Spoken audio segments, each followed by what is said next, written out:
9월 28일 주일 이른 아침입니다. 오늘 말씀 읽기 본문은 에스더 5장과 6장입니다. 본문을 다음 두 단락으로 나눌 수 있겠습니다. 첫째는 5장 연회를 베푼 에스더, 둘째는 6장 굴욕당하는 하만. 에스더는 결단성 있고 지혜로운 여인이었습니다. 모르드게의 단호한 말을 듣고 목숨을 걸고 왕에게 나아갔습니다. 뿐만 아니라 마음은 바쁘지만 기회를 기다리며 왕과 하만을 잔치에 초청하였습니다. 왕의 마음을 움직여 주시기를 간구하고 하나님의 긍휼을 바라고 의전 앞에 나아갑니다. 하나님께서는 왕의 마음을 움직이셨습니다. 2절 보시면 왕후 에스더가 떨어 선 것을 본 적 매우 사랑스러우므로 손에 잡았던 금규를 그에게 내미니 에스더가 가까이 가서 그 금규 끝을 만진지라. 왕이 에스더에게 묻습니다. 왕후 에스더여, 그대의 소원이 무엇이며 요구가 무엇이냐? 나라의 절반이라도 그대에게 주겠노라. 에스더가 대답합니다. 4절에 오늘 내가 왕을 위하여 잔치를 베풀어 사오니 왕이 좋게 여기시거든 하만과 함께 오소서. 이 일은 다급하지만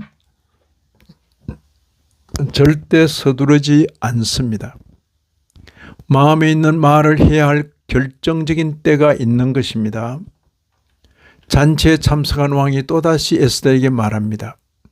6절에 그대의 소청이 무엇이뇨? 곧 허락하겠노라. 그대의 요구가 무엇이냐? 나라의 절반이라 할지라도 시행하겠노라. 이에 에스더가 대답합니다. 7절 8절 보시면 나의 소청, 나의 요구가 이러하니이다. 내가 만일 왕의 목전에서 은혜를 입었고 왕이 내 소청을 허락하시며 내 요구를 시행하시기를 좋게 여기시면 내가 왕과 하만을 위하여 베푸는 잔치에 또 오소서. 내일은 왕의 말씀대로 하리이다. 왕후가 베푸는 잔치에 왕과 함께 초대받은 하만은 들뜬 마음에 친구들과 아내에게 자랑을 늘어놓습니다. 12절 보시면 왕후 에스더가 그 베푼 잔치에 왕과 함께 오기를 허락받은 자는 나밖에 없었고 내일도 왕과 함께 청함을 받았느니라. 모르드게에 대한 불평을 듣고 있던 아내와 친구들이 높이가 50규빗 되는 나무를 세우고 50규빗 같으면 거의 한 20m, 25m 가까이 되죠. 50규빗 되는 나무를 세우고 거기에 모르드게를 매달기를 왕에게 구하라고 권하였고 하만은 그 권고를 좋게 여겼습니다. 이 일의 진행은 극적입니다. 전에 모르드게가 왕의 목숨을 구했으나 아무런 포상 없이 지나갔는데 이 밤에 왕이 역대 일기를 읽던 중 자신이 무심했던 것을 깨닫고 이제야 그에게 무엇인가 포상을 하기로 마음먹었습니다.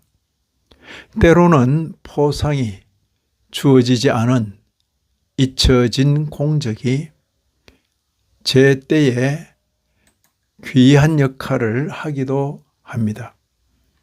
포상하는 방식이 특이합니다.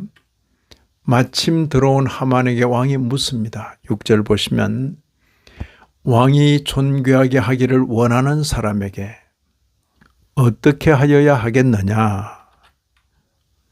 하만은 내심 자기를 가리키는 일인 줄 생각하고 이렇게 대답합니다. 7절 이하 9절 보시면 왕께서 사람을 존귀하게 하시려면 왕께서 입으시는 왕복과 왕께서 타시는 말과 머리에 서시는 왕관을 가져다가 그 왕복과 말을 왕의 신하 중 가장 존귀한 자의 손에 맡겨서 왕이 존귀하게 하시기를 원하시는 사람에게 옷을 입히고 말을 태워서 성중 거리로 다니며 그 앞에서 반포하여 이르기를 왕이 존귀하게 하기를 원하시는 사람에게는 이같이 할 것이라 하게 하소서.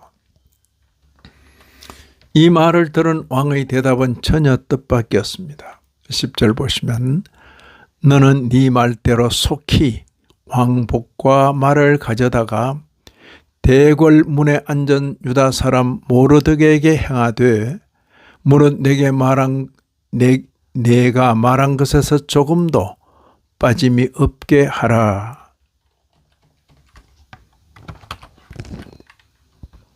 이런 말씀을 읽는 신약교회 성도인 우리로서는 먼저 생사를 오가는 결단의 때라도 하나님의 긍휼이 있어야 한다는 것을 알아야 하겠습니다. 또한 마땅히 알아주어야 할 공적이라도 잊혀지는 것을 아쉬워하지 말고 하나님께서 드러내실 때를 기다려야 하겠습니다. 끝으로 우리 모두는 선민으로서 선민의 존귀함을 가지고 당당하게 살아야 하겠습니다.